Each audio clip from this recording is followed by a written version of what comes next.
Mary Millben, who was born and grew up in Oklahoma.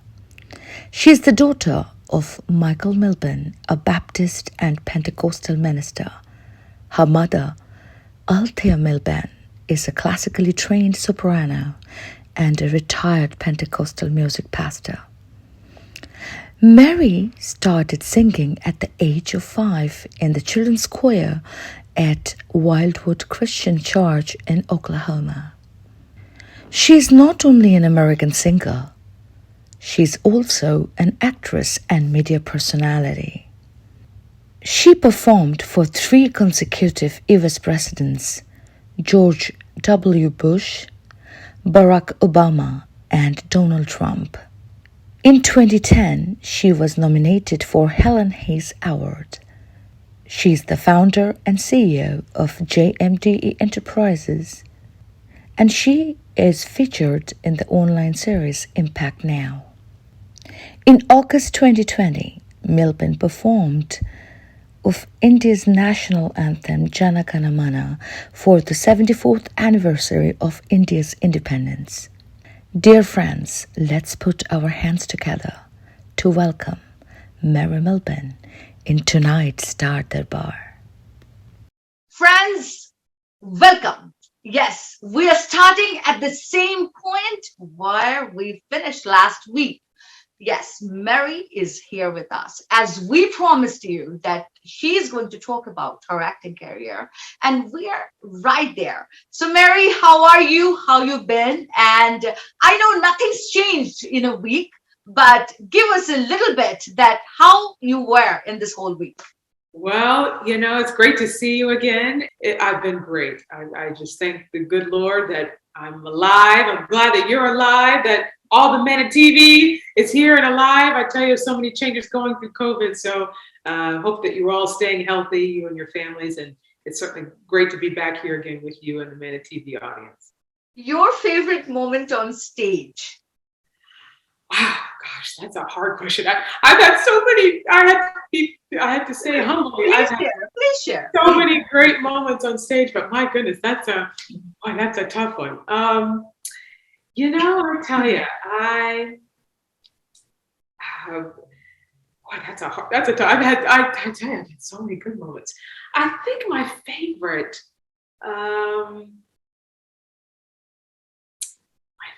moment on stage would probably, it probably would be when I sang for President Trump, and all of singing for the presidents of our country have been very meaningful. So I don't want to certainly diminish any of the prior. It's an honor to sing for your country, and it's an honor to sing for any president, regardless of party. But I will say that singing for President Trump probably was a moment that I will remember forever, because it was also a time in the country that was quite tough. Certainly, as we're kind of seeing today as well, that changing of the guard coming around, and the inauguration of President Trump, when I had the opportunity to sing for his inaugural celebration, was a moment that I will never forget. I was standing in a room with thousands of people, all different shapes and sizes and religions and races and all types of Americans. And there was one energy and commonality, and there was this beautiful energy of love for country, love for America. And it was unique. It was an energy that I honestly had not experienced at that height. I'd had some beautiful moments singing in American politics, certainly prior to, but there was something so meaningful about that moment, that inauguration, that really just, it was a moment I'll never forget, to see so many people from different walks of life, backgrounds of life, come together in celebration not only of the inauguration of the president, but mostly the patriotism and the energy of love for country. And I'll never forget that opportunity, because it was a tremendous opportunity to sing and sing our anthem, sing our patriotic songs. And it was even more a beautiful 4 years of doing that for President Trump, over the course of his presidency. And so I'll have to say that probably was my most memorable moment. Although I will say the second and very close to the first would be singing virtually for Diwali back in 2020. It was a performance that we actually filmed in Arizona because I was in Arizona during the COVID year of 2020. And when I had that opportunity to sing for this beautiful spiritual day that not only is celebrated in India, but celebrated all over the world, and to present a song that is beloved by the Indian culture, but certainly speaks to all of us as spiritual beings and people of faith, to have that moment to do that, and to now see how that isolated performance that was virtual now has given me a family of 1.5 billion people in India, and 4.5 million Indian Americans, and Indian households and communities all over the world. I would say that's a very close to the first, because it was so. I just want to interrupt you here right now, because how you got this like idea or thought that let me sing this, because it's a totally different language, and to try something new, and so what was going inside your mind? Like you were ready to try it out and sing in front of the people, and I really want you to sing a couple of lines as well as you explain. Well, how about you play the video right during the time? No, I'll sing a little bit, just a minute. But also, to answer your question, you know what really started this love for India? I was certainly exposed to India, leaders of India, certainly in the Indian American community, and certainly within India, the country, when I was working during my days for the Bush administration. But I really, my relationship with India and the Indian people really deepened when I was singing for President Trump. Of course, President Trump and His Excellency Prime Minister Narendra Modi, they had and still have a very close relationship. And so in my performing for those 4 years of his presidency, I really got to know the Indian leadership, and certainly the country and the community. And that's what really started this love affair, I would say. But it really matured, my dear, during COVID. You know, we were all confined to our homes, you know, during 2020. So I think everybody was trying to stay alive and stay encouraged. So they were trying new things. And so one of the new things that I picked up during COVID year was learning Hindi.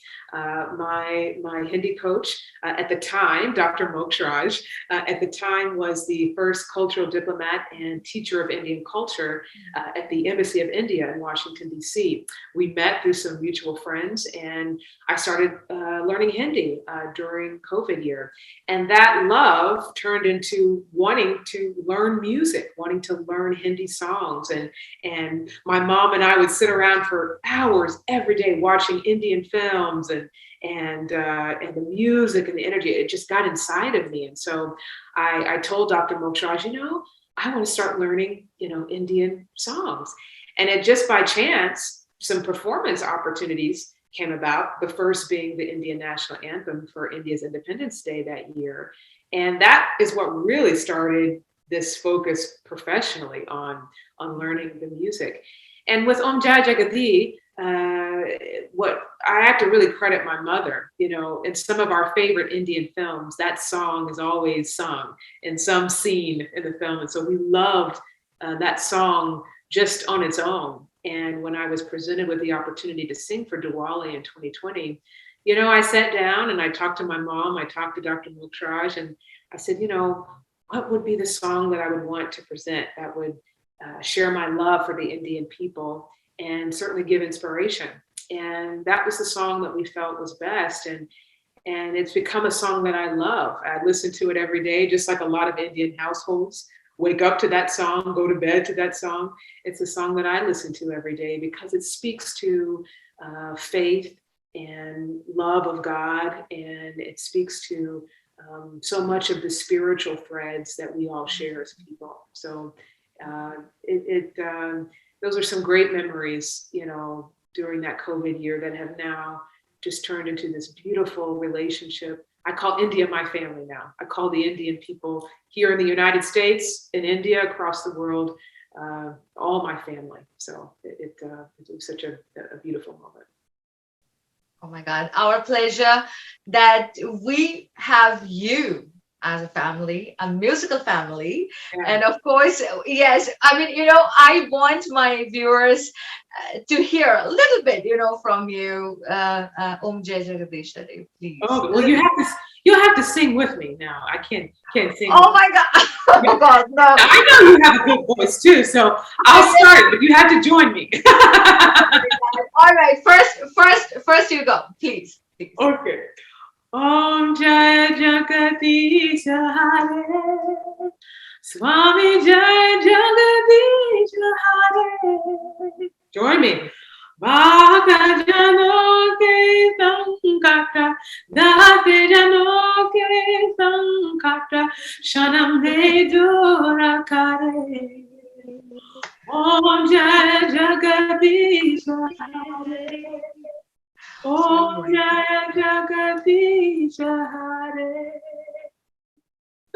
Wow, fantastic, Mary. You just made our episode like actually Hari, who is Vishnu, and Krishna, who has different forms.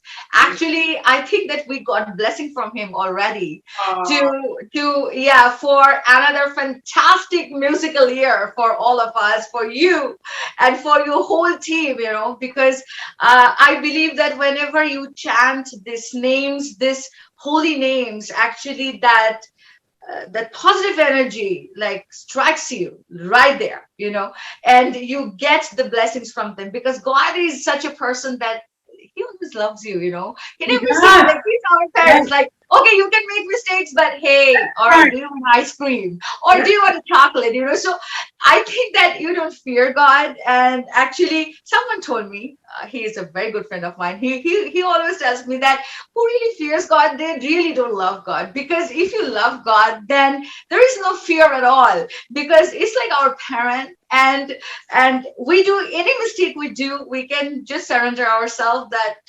please can you just forget about it, something like that. It's like between us, Well, I'll tell you, the truth, what you just said is certainly what we believe as Christians in our faith. We always speak about how God is love, and that's what he is. God, he is love. He loves us so much that certainly as we know in our scriptures, that he gave his son, Jesus Christ, so that we may be saved. And so God, the whole conversation of God, which is a universal conversation, is love.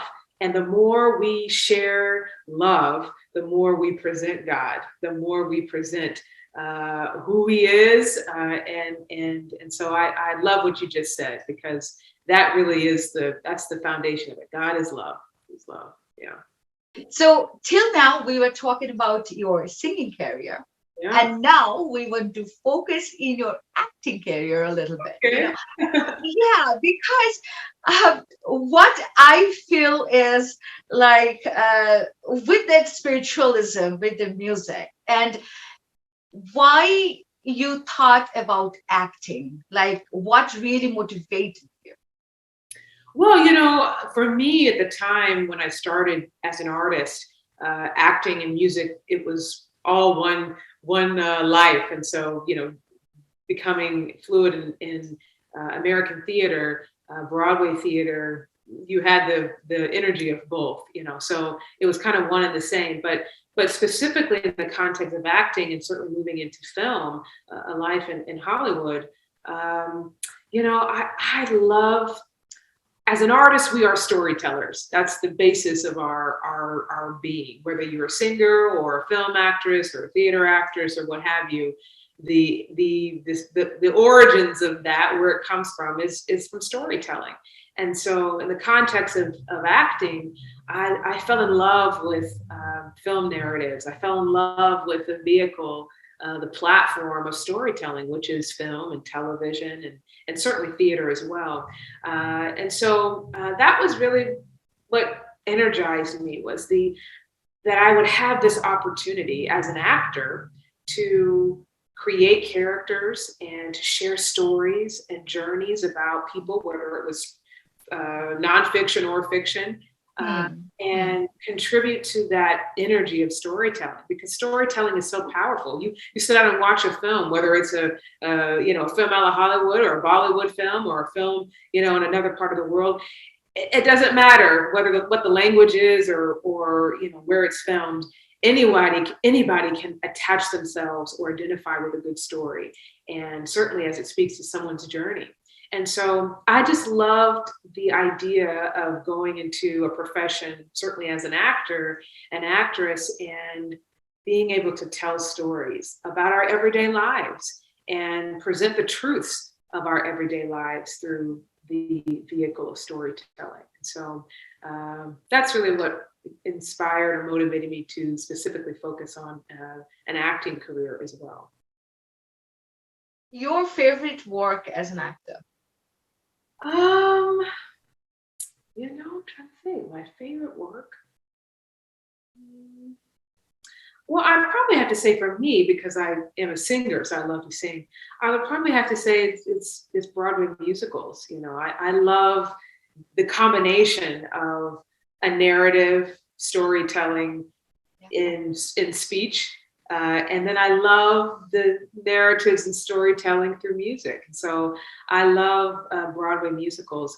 My first show that I did in New York was a review of George Gershwin music, and it was called Swonderful. And it was basically 2 hours of singing some of the best and classic, iconic songs of Broadway theater, certainly from George Gershwin. And so I loved this show because it allowed me, yes, to sing some of my favorite songs, but it also allowed me to play a role that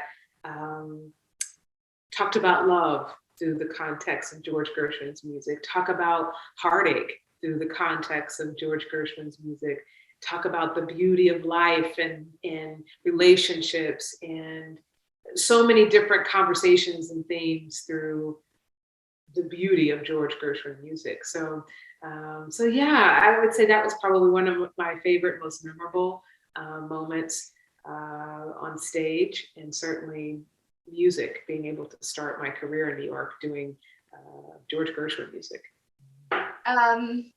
Mary, being a New Yorker, like the Broadways are always there. I know, like, for last 2 years, we are missing that actually a lot.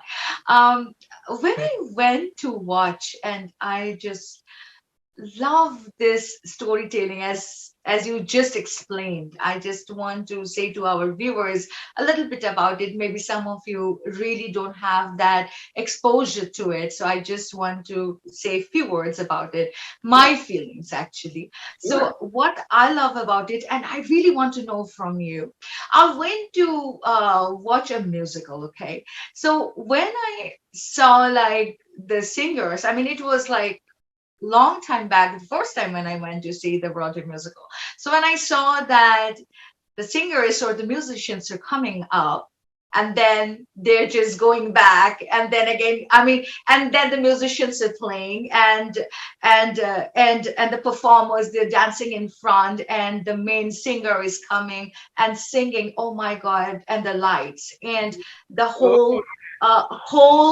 I can say that place, it's like so vibrant with that color of music, I can say, with that color of music. So tell me, how many months of rigorous practice you guys go through with that? Because one after another coming into like doing that, and with so many people, sometimes it's less, sometimes it's more. And one of the show, I think I'm not missing it out. It was one of them was the Rockets for the Christmas time that I went there also. Yeah. So, I feel that how much practice you guys do. I really want to talk about it. I just want to let our viewers know that what you guys go through to put one musical for us, for our entertainment. What do you guys go through? If you can explain a little bit. Oh, sure. Well, and I tell you, it's every show is different. Every film is different. So, like with a film, Yes, that could yes, take almost a year, or, depending on, what the film is. But, sometimes the trajectory, the practice, or when you say practice, but just shooting a film could be much lengthier, and always is much lengthier than the process of a show, a Broadway right. show. But I think my experience is the average time, whether you're doing a regional show in a certain demographic or a Broadway show, you have however many months, 3, 4 months of rehearsal.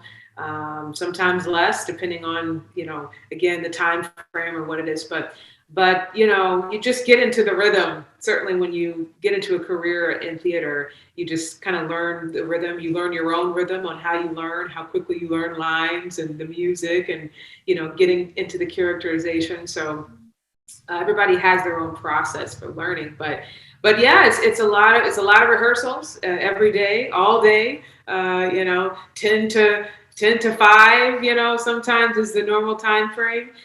More depending on if you're in a principal role, or what the show requires. But yeah, it's like a full-time job.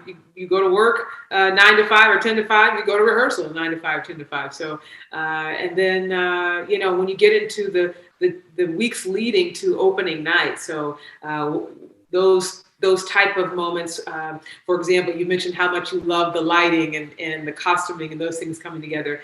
There's a day called Tech, or really a week. It's called Tech Week. That you go through, which is the week right before opening night, right before you start running the show. And to be honest, that's my favorite part, because that's when the lighting comes into play. Prior to Tech Week, you've been in rehearsals for months, maybe in a small room or studio, or some location. But when Tech Week comes, that's when the lighting comes in, and the costumes come in, and the makeup comes in, and the set. You're now working on the set, and there's all this energy where you really start to see the show come together and come alive. And then of course, opening night. So there's all these you know different moments that are part of the process of bringing a show to life. And for me, while I love certainly opening night and then running a show, my favorite moments are always rehearsal. My favorite moments are always seeing a show develop, seeing the energy of working with other actors and the characters coming alive in those rehearsal process, the discovery that happens when you are taking on a character, taking on music, taking on the life of this person and this energy, within the context of the storytelling. So I love rehearsal. It's my favorite part. And I always am sad when that part ends, because, it's great to go into opening night, but I love the energy of the rehearsal process. So. Another thing is coming in my mind. Okay, so we are in front, like we're waiting for you to come Yeah, out, and yeah. like the curtain is gonna move, or it's gonna go up, or side by side, whatever it is. So that silence, right? Have you what you feel from inside that whole silence for that time? Like it is starting, right? So the curtains are rising. You know that the whole auditorium is dark. You Yeah. are the only person on the light, and you open your voice. So how is that time? I mean, I really wanted to ask you this. Yeah, seriously. It's a little different, I think, depending on what I'm doing. If it's for a show, or if I'm singing in a concert, or if it's it just depends. But I think the one consistent feeling is this gratitude for me.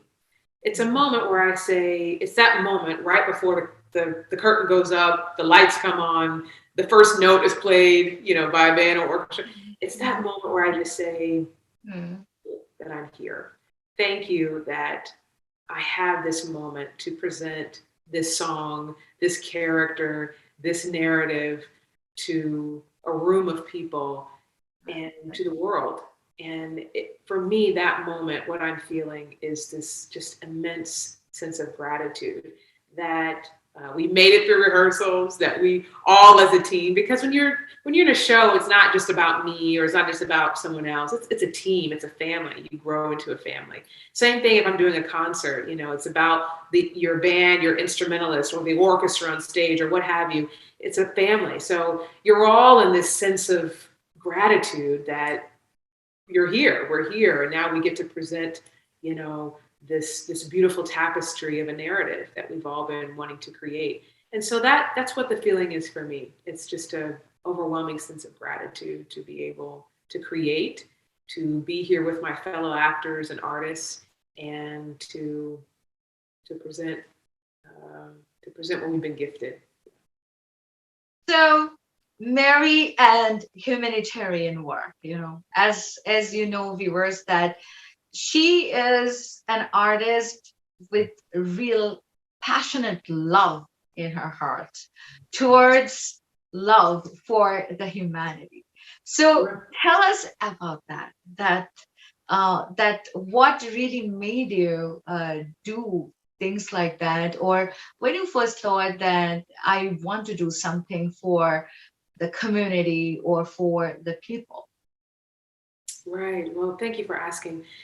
For me, dear, I always knew from an early age in life that my calling or my purpose was to go into a life of service, whether it was serving through music or serving through, public service and politics or whatever.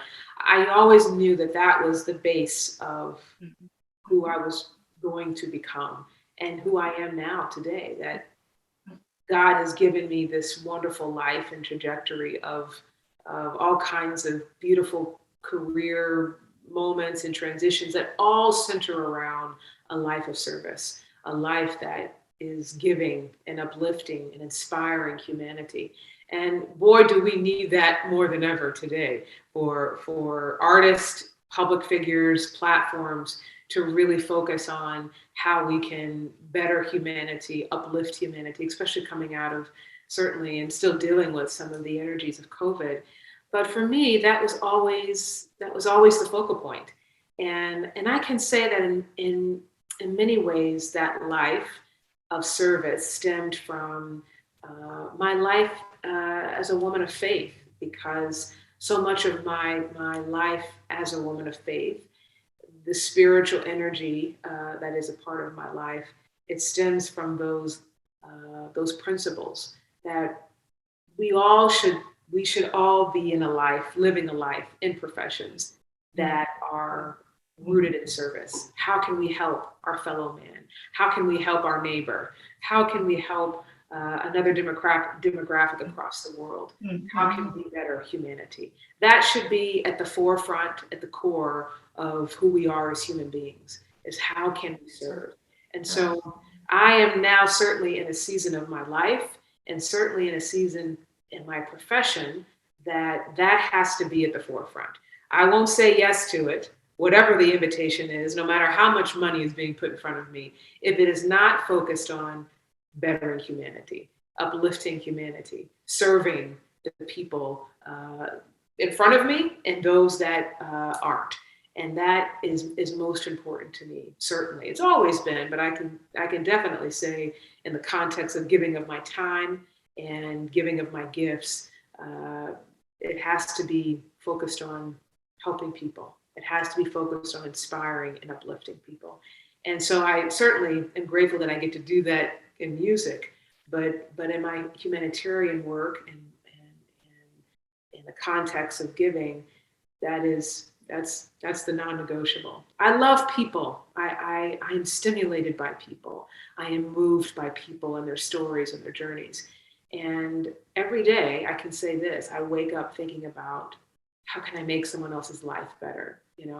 I have a very dear friend, so I won't credit myself. I don't want to credit myself because I'm stealing this from a very dear friend in Lynchburg, Virginia, who certainly has been an inspiration to me.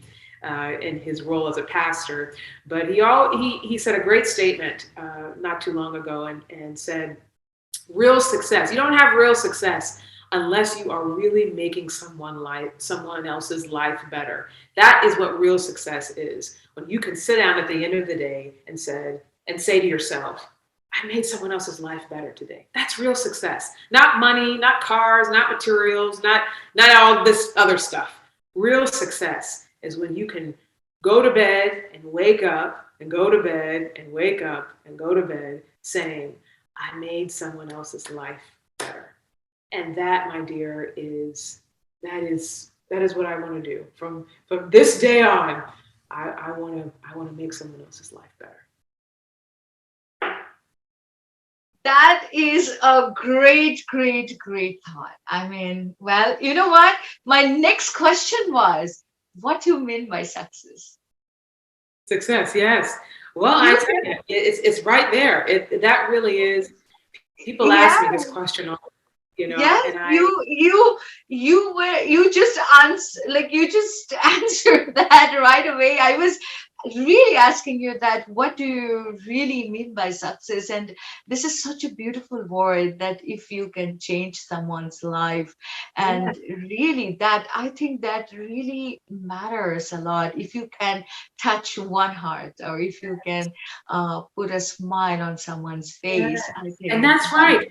Sometimes it's not. You may think, those watching and listening to our conversation, it may not be something huge, It may be just as simple as that. Just putting a smile on someone's face, giving an encouraging word, giving someone a little bit of your time, a listening ear. It can be that simple in the context of making someone else's life better. And it could be, even larger things as well. But I think that is something we should all think about, especially through the difficulties of COVID and how it has changed all of our lives across the world. Our lives now, we should wake up, go to bed every day saying, how can I make someone else's life better? That's real meaning. That's real success. And nothing else can match that. Nothing else. Absolutely true, Mary. And tell us about your goal this year. Like, what are you really focusing this year? How you are planning this year? Well, it goes from your conversation. How can I make someone else's life better? That's really become my metric for what new music that I put into the atmosphere, how my platform is used to shape policy across the world and help better communities, how my platform is used to challenge leaders across the world to better humanity. Everything is based on that conversation. How can I make someone else's life better? So, I'm excited that I have the opportunity to work with some new composers and folks in our world for new music. So I have some new music that's coming out this year that speaks to a lot of that energy. I have some new energies happening in film here in Hollywood that are happening starting this year that I'm excited about. And, it's election season is coming up in the United States. And so that certainly, my world becomes very busy in singing during that process. So I'm excited to have the opportunity to perform as the midterm elections start up, and singing and working to elect candidates here in the United States that certainly have that belief, want to make someone else's life better, and go to Washington, D.C. to do that. So lots of things on the horizon that I'm excited about. And most importantly, I am finally going to India this year. So I'm so happy and so excited for this first trip to experience this land that I love, with the people that I have come to call family. And there'll be more about that coming, but I'm so excited to visit India. Well, that's beautiful. We're almost at the end. I don't want to end it though. I want to talk and talk and talk. And you know that as you are a person to love like music and people. I'm the same thing. Okay, so I really don't want to let people go away from me. Seriously. And I want, if you can say few words, encouraging words, of course, to energize the youth and, of course, our Manatee International viewers. Well, let me first, before I answer this final question in our interview, let me just thank you so much for having me on Mana TV. Thank you to the Mana TV audience for letting me sit and share my story. And it's been wonderful to be with you here tonight.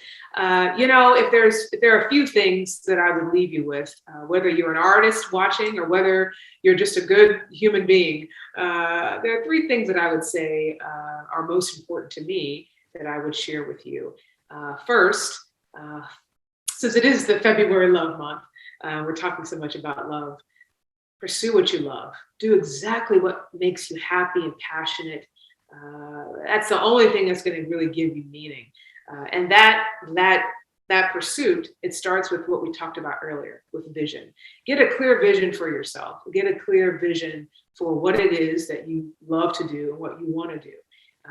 I will go even further, since I am a woman of faith. I'll say, get a clear vision of God's vision for your life, so that stimulates your passion and what you love to do. Write that vision down, make it plain so you can see it, so that you can execute it and continue to believe as you actualize that dream. And so start with your passion, start with what you love to do, and develop a vision for yourself. I would say the next thing is open yourself to the beauty and the love of relationships. You know, we are purposed to be connected to each other. We've been isolated so much in this COVID period and time. And so I want to push that even more, because that energy has caused us to put on masks and be isolated to our homes and have to be away from each other so much. And that is because certainly we want to stay healthy and certainly be careful and safe. But it is opposite of who we are created to be. We are created to be connected. We are created to love and touch and experience each other, be communal.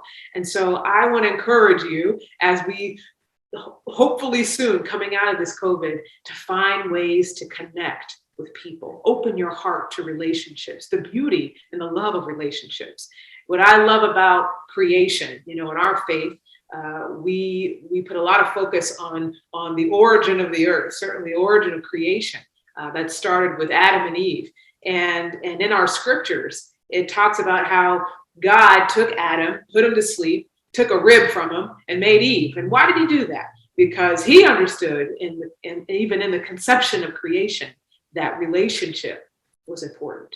And so I would say the number two is open your heart to relationships, open your heart to connecting with people, and realize that there's divinity in relationships and partnerships. And the last thing I would say, number three, that I would leave you with is most important. And that is follow the voice of God.